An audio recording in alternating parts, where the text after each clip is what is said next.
Hey everybody. So we're going day one on this whole 100 days, and I brought my tripod outside.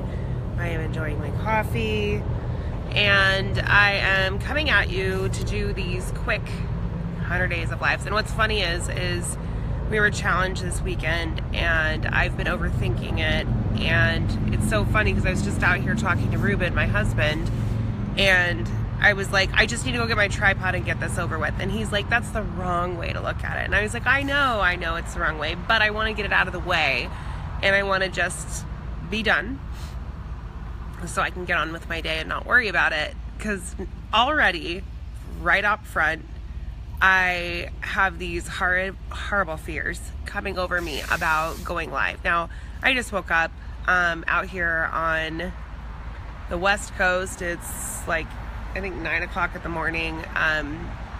We've been up early, but just got home. I've been traveling heavy this month. I'm sick. I'm not feeling good. I don't have any makeup on. I look like crap. Hi Tammy. So this morning, to completely set off this 100 days of ramblings, 100 ramblings is my hashtag. I want to talk about fear, and something that, it's my job to coach people on this. I talk about people, overcoming fears and all of that all the time. But one of the most important things that I kind of picked up, and one of the reminders that I picked up over the weekend, is the cost of fear.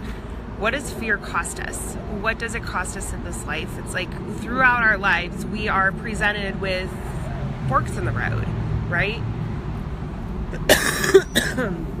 Of course, I'm gonna have a coughing fit because fear is stepping in right now to challenge me. But we get these forks in the road, and we're left with these decisions. And one of the things that Kyle kind of talked about is, like, you have one path, over here of, okay, I can make this change and I can do something different and shove myself out there and be vulnerable and not know what's going to happen. I can do that, or I can stay the same. I can stay in the exact path that I'm in.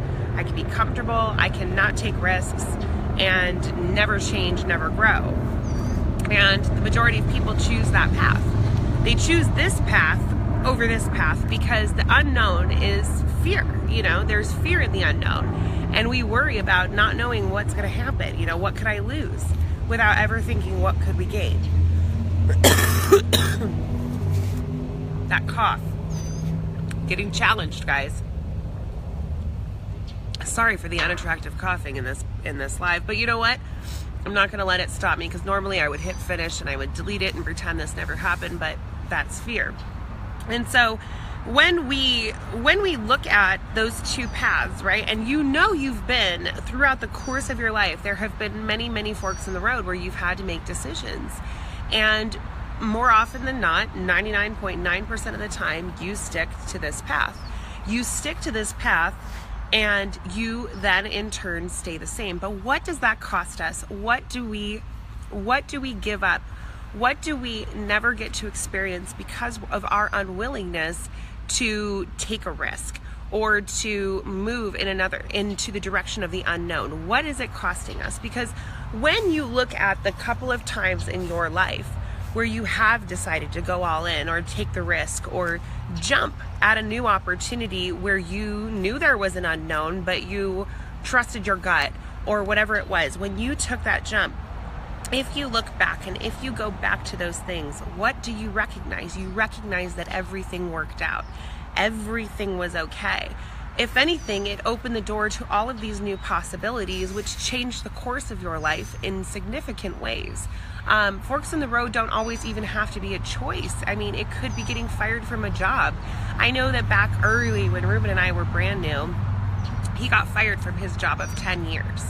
And in that moment, it was the most horrific thing that could happen. It put us in a situation that really buckled and brought us to our knees financially. It was scary. I was expecting. I was pregnant with PJ. It was like the worst timing for everything. But what happened as a result of that fork in the road where we were forced into the unknown?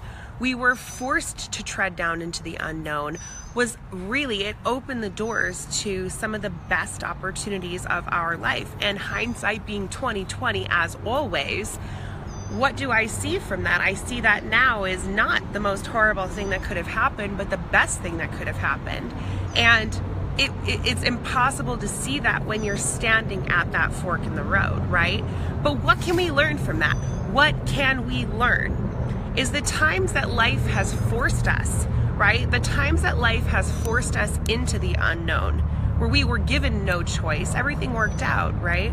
Everything was fine. If anything, it opened these doors to new opportunities, new places, new people, new experiences, and new growth. New personal growth, new professional growth for some. You know, it forced us into that. But why is it then when we sit at that fork in the road, we always choose to stay the same? When we've learned, life has forced us to learn that when we take those risks or we move into the unknown direction, that everything is okay. And that is the fear. And it costs us so much. It costs us experiences, it costs us people, new situations, new lessons, new growth, but we allow it to cripple us. We allow it to keep us stagnant in the place that we're at. And I can think of 100 different forks in the road, and over the last 4 years, I have really begun training myself to take this path. I've been really training myself, this path, not this path.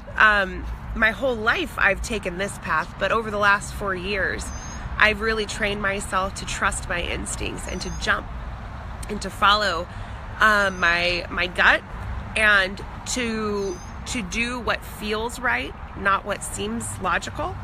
And it has served me in so many ways. It has served me in incredible ways. And I can present that to you. I can show that to you. I can put it down on paper and tell you, had I not made this decision that scared the death out of me, like it scared the absolute crap out of me in the moment, had I not taken that jump,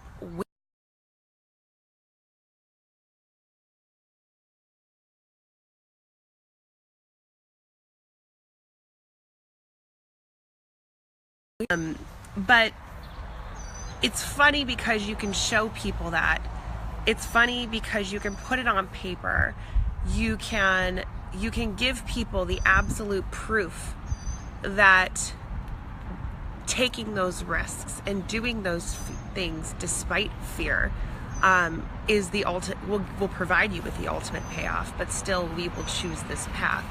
And so I challenge you guys today. I want you guys to think about, hold on, my son's coming up. Hi, Sweet Pea. Yep, I'm on a Facebook Live right now. I see? Yeah, you can see. Do you want to say hi? Who's that? That is everybody. You want to say hi to everyone? Yeah. Say hi. Hi. All right, go back inside for me, okay? Sorry, guys. Let me hook back up. He's fine. Ruben's over there stressing out. He's like, she's alive. Oh my gosh. Oh my gosh. But anyway. Lost my train of thought. What was my train of thought? Oh, we take this path, right? But I want you to ask yourself, I want to challenge you guys to really go through your life and think back to the times in your life where you did take that leap into the unknown, where you did say, forget logic, forget what everyone else would do. I'm going to do this for me because it not only does it feel right, but it's what I want to do. And then I want you to list how it benefited you, what worked out because of that, what people came into your life, what doors opened because of that decision, what happened as a result, and did you live, right? Obviously you lived. You didn't die. Nobody went homeless. Nobody, it could have even been losing a job that in that moment you thought was just the worst thing that could ever happen, right? I want you to think back on that. And then I want you to think about all the times that you didn't take those risks, all of the times that you chose the safe route, you chose what you know over what you wanted, and how that keeps you still, how that keeps you from moving forward, and how it kept you from growth, how it kept you from potentially happiness. And I want you to physically, or at least mentally, document what fear has cost you in your life. What has fear cost you?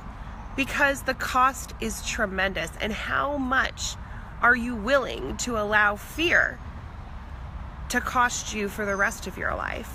I've made the distinct decision that fear will not cost me anymore. I lived in fear of everything. Fear of, oh, if I say this wrong, someone's going to be upset with me. If I don't do this, someone's going to be mad. Or if I go that direction, it might upset these people. I was worrying about everything but what was going to in turn make me happy. And when I stopped doing that, and I still struggle with this is still a struggle. For this right here, this live right here is still very, it scares the crap out of me, you guys. It absolutely terrifies me. But I'm doing it anyway. And that reminder that I got at that conference this weekend was that I'm still letting fear, as much as I'd love to believe that I have conquered this, I still allow fear to hold me back in certain ways. And that's all I have to say today. I wanted to get my Facebook Live out of the way for the day. I wanted to be done with it for the day.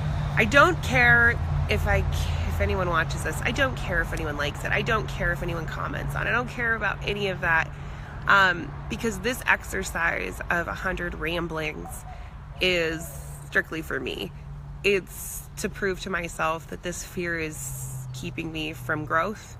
It's keeping me from progression. It's keeping me from a lot of things, and I no longer want to allow fear to cripple me or buckle me or bring me to my knees on anything else in my life. So that's all this was. I don't know if anyone took anything from this. I don't know if it opened the door to thoughts. I don't know. I don't care. I have my coffee. It's a beautiful sunny Memorial Day. And that's all I've got for you. So I love you guys. I appreciate those of you who jumped on.